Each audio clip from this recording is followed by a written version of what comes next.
Hello বন্ধুরা, good morning. আজকে চলেছি নতুন একটা ভিডিও নিয়ে। আজকের দিনটা কিন্তু প্রচণ্ড স্পেশাল, কারণ আজকে সকালে আমি বেরিয়ে পড়েছি নবদ্বীপ মায়াপুরের উদ্দেশ্যে। নবদ্বীপ থেকে আমাদের ইনভাইট করেছে স্বয়ং শ্রী চৈতন্য মহাপ্রভুর বংশ থেকে। বেলঘুরা থেকে ধরলাম শিয়ালদা কাটোয়া লোকাল, আর আমি কিন্তু বসার জায়গা পেয়ে গেছিলাম, কারণ 3 ঘন্টার এই জার্নি হেঁটে হেঁটে সম্ভব না। নেমে পড়লাম নবদ্বীপ ধামে। আমার সাথে কিন্তু অনেকেই গেছিল, যেহেতু আলাদা আলাদা কম্পার্টমেন্টে উঠেছিলাম, তার জন্য একসাথে নামা হলো না। কে কে গেছিল দেখে নাও। ব্লগার এসছে, ব্লগার এসছে, ব্লগার এসছে, ব্লগার এসছে। ব্লগারকে অ্যাটেন্ডেন্স দিত সবাই।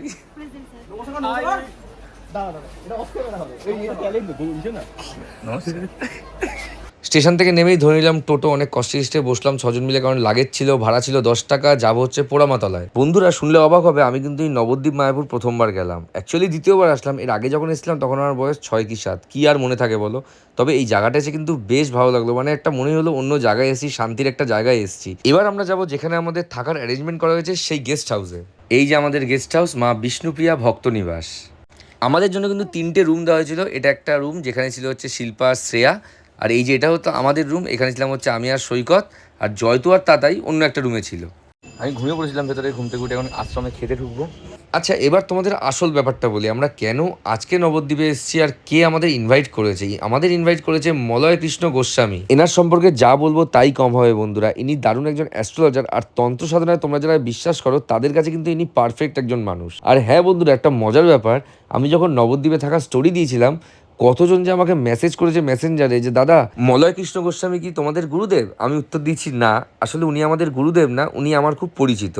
ওনার নাম্বার কিন্তু স্ক্রিনে আমি দিয়ে দিলাম, তোমরা দেখতে পারো। যে কোনো সমস্যার জন্য কিন্তু এনাকে একবার অবশ্যই কল করতে পারো। এবার আমরা সবাই মিলে বসে পড়লাম আশ্রমে খেতে। বন্ধুরা, আমার কিন্তু আশ্রমে এরকম নিরামিষ ভোজন করতে দারুণ লাগে। যেমন আমি আগে জয়রামবাড়ি গেছিলাম, সেখানে এমনকি আমাদের গুরুদেবের নাকতলার যে আশ্রম আছে সেখানেও কিন্তু আমার এরকম ভোজন বেশ ভালো লাগে। প্রায় 10-12 রকম নিরামিষ পদ দিয়ে আমাদের খাবারটা কিন্তু বেশ ভালো হলো। খাওয়া দাওয়া শেষ করে এবার বেরোবো। আমরা বেরোবো এবার। রেডি হয়ে গেছে, পাঞ্জাবি করে মায়াপুর যাচ্ছি। ও ফুল ফুল ব্ল্যাকে, আমি আবার ফুল হোয়াইটে। ও আমাকে দেখাবি? হ্যাঁ, ফুল ব্ল্যাক। ব্ল্যাক না, ব্ল্যাকের মধ্যে আরও অনেক কিছু কালার আছে। এই কালারগুলো ইচ্ছা করেও পড়েছে। মানুষ এত তাড়াতাড়ি রং পাল্টাচ্ছে, তো সব রং নিয়ে নিয়ে ঘুরছে। তো চলো এবার যাই মায়াপুরে। তোমরা জানো কেমন লাগছে আমাকে এই পাঞ্জাবিটা পরে আসছে। ফুল সাদা সাদা সাদা। আমার সাদা মনে কোনো কাদা নেই, এর জন্য পুরো সাদা করে ঘুরতে ভালোবাসি। তো বেরিয়ে পড়লাম সবাই মিলে। এখন প্রচণ্ড গরম, এই একটা ব্যাপার, গরম পড়ে গেছে। জামা ভেজার কারণ আলাদা আছে, তোমরা বুঝে যাবে আশা করি। টোটো ধরে চলে আসলাম এখন মায়াপুর যাওয়ার ঘাটে। অবস্থা থেকে বুঝতে পারছো, ঘেমে ফেমে গেছি পুরো। চলো এবার গঙ্গার ঘাট ধরে এবার লঞ্চ পার করে যাবো হচ্ছে মায়াপুর। নৌকা করে যেতে যেতে মায়াপুরের সেই গঙ্গায় সেই বিখ্যাত একই জলের মধ্যে দুটো রং, এটা দেখতে দেখতে চলে গেলাম মায়াপুরের ইস্কন মন্দিরের দিকে। অনেক দিনের কিন্তু ইচ্ছা ছিল মায়াপুরের ইস্কন মন্দিরটা দেখবো। এত সামনে থেকেও কোনোদিনও আসা হয়নি, এই আক্ষেপটা আমার এতদিন ছিলই। মায়াপুরে নেমে 10 টাকা দিয়ে টোটো ভাড়া করে চলে গেলাম ইস্কনে।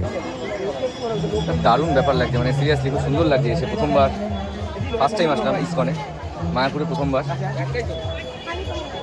ফটোশুট চলছে এখানে। বন্ধুরা, তোমরা যারা মায়াপুরে আগে এসছো তাদের তো নতুন করে কিছু বলার নেই, কিন্তু এই প্রাকৃতিক সৌন্দর্য দেখে মনটা সিরিয়াসলি খুব সুন্দর হয়ে যায়। মানে একদম শান্ত অপূর্ব একটা পরিবেশ। যারা মায়াপুর আসোনি তারা অবশ্যই একবার এসো। আর হ্যাঁ, আমরা একটু অফ দিনে গেছিলাম, ভেবেছিলাম ফাঁকা থাকবে, কিন্তু একদমই ফাঁকা না, যথেষ্ট ভিড় ছিল। আর আমার দেখে বেশ ভালোও লাগলো। আর হ্যাঁ, আমাদের মনোরঞ্জন করার জন্য হঠাৎ দেখি দুটো হাতি। হাতি কিন্তু আমাদের খুব প্রিয় একটা জন্তু, আমার হাতি বেশ ভালো লাগে। আর আমি একটু হাতিটাকে আদরও করলাম। আদর করে আবার চলে গেলাম মায়াপুরের পুরো মন্দিরের ভেতরটা ঘুরতে। ভেতরের জায়গাটা এত সুন্দর করে সাজানো, তোমরা দেখতেই পাচ্ছ। দারুণ, জাস্ট দারুণ। মানে মায়াপুরের ভেতরটা যে এত সুন্দর লাগবে এটা আমি ভাবতেও পারিনি। এরপর চলে গেলাম মন্দিরের ভেতরে। যখন আরতি শুরু হবে বন্ধুরা, এই দৃশ্য ভোলার না। আমি এখনো যখন তোমাদের বলছি আমার গায়ে কাটা দিচ্ছে, অপূর্ব ভেতরের দৃশ্যটা। ভেতরে যেহেতু ফোন অ্যালাউ নেই তাই আমি তোমাদের দেখাতে পারলাম না। তোমরা কিন্তু মায়াপুরে অবশ্যই এসো। এই দৃশ্যটা ছিল মন ভালো করে দেওয়ার মতো। আমাদের সংস্কৃতি বাইরের দেশের লোকরা নিজের করে নিয়েছে, এর থেকে আনন্দের গর্বের আর কি হতে পারে।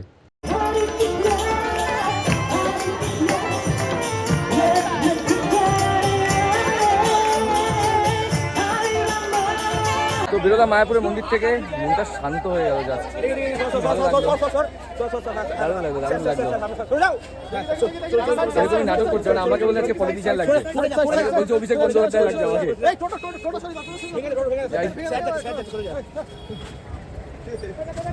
সবাই ঘুম থেকে উঠে পড়েছে, এবার কালকে রাত্রে আর কোনো ট্রিপ নিয়ে নিই, কারণ অনেক বড় হয়ে যাবে ব্লগটা। রাত্রেবেলা আমরা খেয়েছি রুটি আর তরকা এখান থেকে। এখন সকালে বেরিয়ে যাচ্ছি এখন মন্দির থেকে যাবো হচ্ছে নিতাই বাড়িতে। আমরা চলে এসেছি এখন সেইখানে যেখানে খাওয়া দাওয়া হয়েছিল আমাদের। সাজানো দেখা কত সুন্দর করে হয়েছে। এখানে কিন্তু জোর কদমে চলছে যজ্ঞের প্রস্তুতি। আর এই যে এনাকে দেখছো তোমরা, ইনি হচ্ছেন কৃষ্ণনগরের রাজবাড়ির রাজপুরোহিত কৌশিক ভট্টাচার্য মহাশয়। এনার মতো মানুষ হয় না সত্যি। প্রথম দেখা হলো ওনার সাথে, এত অপূর্ব ব্যবহার ওনার আর এত অপূর্ব কথাবার্তা, আমি জাস্ট সিরিয়াসলি মুগ্ধ। ইনিও কিন্তু প্রচণ্ড গুণী একজন মানুষ। তাহলে ভাবো কৃষ্ণনগরের রাজবাড়ির রাজপুরোহিত বলে কথা। এখন যজ্ঞের আগে কিছু নিয়মকানুন হচ্ছিল যেগুলো আমরা জানি না, আর এত ডিটেলসে জানার সম্ভাবনা এটুকু সময়ের মধ্যে। বাট এটুকুনি বুঝলাম এই যজ্ঞটা করতে গেলে অনেক নিষ্ঠার সাথে করতে হয়। বন্ধুরা, আমি যখন যজ্ঞের স্টোরিটা দিয়েছিলাম তোমরা ভেবেছিলে হয়তো আমি কোনো যজ্ঞ করাচ্ছি বা কোনো যজ্ঞ আমাদের জন্য হচ্ছে। একদমই সেটা না, এটা হোম যজ্ঞ হচ্ছিল যেখানে আমরা ছিলাম। আর যজ্ঞের অ্যাটমসফিয়ারটা এত সুন্দর ছিল, মনটা সিরিয়াসলি খুব সুন্দর লাগছিল। এর জন্য আমি স্টোরিতে লিখেছিলাম যে এটা খুব দরকার ছিল, মানে নিজেদের মনটা শান্ত হওয়াটা খুব দরকার ছিল।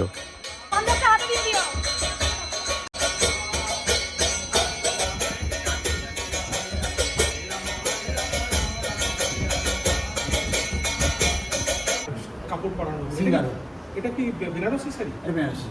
আচ্ছা, এই সজ্জা, এই যে ওনার যে নতুন সজ্জা হলো সেটা সম্পর্কে একটুখানি বলুন। এটা যেহেতু আজকে পঞ্চমদম এবং নবদ্বীপবাসী ভক্তের ইচ্ছায় মহাপ্রভুকে রাধারানীর রূপে সাজানো হলো। যেহেতু রাধাকৃষ্ণ মিলিততনু হচ্ছে মহাপ্রভু এবং মহাপ্রভুর সঙ্গে মা বিষ্ণুপ্রিয়া মিশে গেছে এবং নবদ্বীপবাসী ভক্তরা মহাপ্রভুকে শাড়ি পরিয়ে মা বিষ্ণুপ্রিয়াকে দর্শন করেন এবং মহাপ্রভুকে শাড়ি পরিয়ে রাধারানীকে দর্শন করেন। এই এক মূর্তির মধ্যে আমরা এক মূর্তির মধ্যে চারজনের দর্শন পাই। এক মহাপ্রভু দর্শন পাচ্ছি, দুই বিষ্ণুপ্রিয়ার দর্শন পাচ্ছি এবং রাধাকৃষ্ণ মিলিততনু মহাপ্রভু, এই দুজনের দর্শন একসঙ্গে আমরা পাচ্ছি। আচ্ছা, এই যে সাজটা, এই সাজটা কখন কখন বদলানো হয়? এই সাজটা যে আগে পঞ্চম দল সেহেতু সাজানো হয়েছে। বিশেষ বিশেষ তিথিতে বেনারসি পরানো হয়, পঞ্চম দলে পরানো হবে। মহাপ্রভু জন্মোৎসব যে সেদিকে ছোট্ট ছোট্ট চেলি কাপড় পরানো হবে। দশম দলকে লাল চেলি কাপড় পরানো হবে। যা ঠাকুর খেলতে রাখাল বেশের দিনকে ছোটো হাফ প্যান্ট পরানো হবে। আচ্ছা, এই সাজ কি আজকে পুরো দিন থাকবে? এটা মহাপ্রভুর ইচ্ছা। আমি তো করলাম, তার যদি ভালো না লাগে সে খুলে দেবে। আমরা হচ্ছে তার কর্মচারী, সে হচ্ছে রাজা। আমরা এখন ভেতরে ঢুকেছি শ্রী চৈতন্য মহাপ্রভুর পাদুকাচরণ স্পর্শ করব, মাথায় রাখবো। এটা আলাদাই সিরিয়াসলি।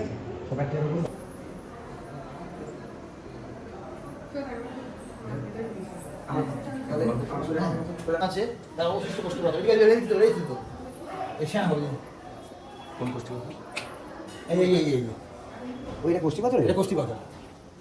আচ্ছা, এই কষ্টি পাথরে কেউ বলে এটা যে মহাপ্রভু যে জন্মভিটা ছিল, বিরামবীর যে জন্মভিটা করেছিলেন, মহাপ্রভু জন্ম মন্দির করেছিলেন, সেই মন্দির যখন গঙ্গা গর্ভে ভেঙে যায় তার থেকে অবশিষ্ট কষ্টি পাথর।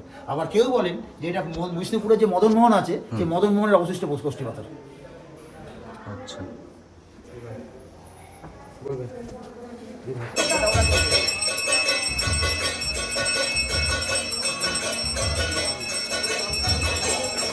এই যে বন্ধুরা তোমরা যাকে দেখতে পাচ্ছ এখন, ইনিই কিন্তু মলয় কৃষ্ণ গোস্বামী মহাশয়। এনার ইনভিটেশনেই আমরা গেছিলাম নবদ্বীপে। ভালো অ্যাস্ট্রোলজারের পাশে উনি যে একজন দারুণ গুণী ব্যক্তি সেটা কিন্তু আমরা এই যজ্ঞ না হলে বুঝতে পারতাম না। মানে সত্যি কথা, যজ্ঞের সমস্ত কাজ কিন্তু ওনার ইশারাতেই হচ্ছিল, মানে উনি সমস্ত কিছু নির্দেশ দিচ্ছিলেন। কৃষ্ণনগরের রাজবাড়ির রাজপুরোহিত কৌশিক ভট্টাচার্য মহাশয় আমাকে মালা দিয়ে সম্মান জ্ঞাপন করলেন। রাধে রাধে।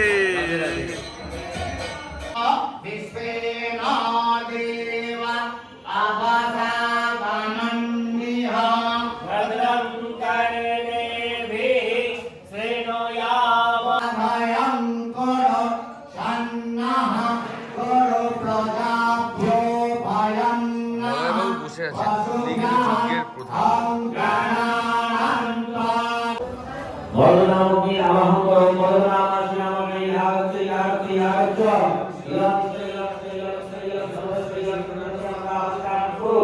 যজ্ঞ থেকে কিছু সময়ের জন্য বিরতি নিয়ে আপাতত আমরা আসলাম পরোটা খেতে।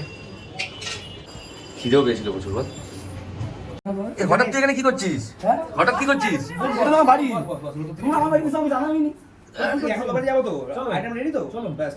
তোর বাড়িতে খেয়ে দিয়ে বাড়ি যাবো কিন্তু। তোর কাছে কটা আইটেম থাকে? অনেক আইটেম থাকে।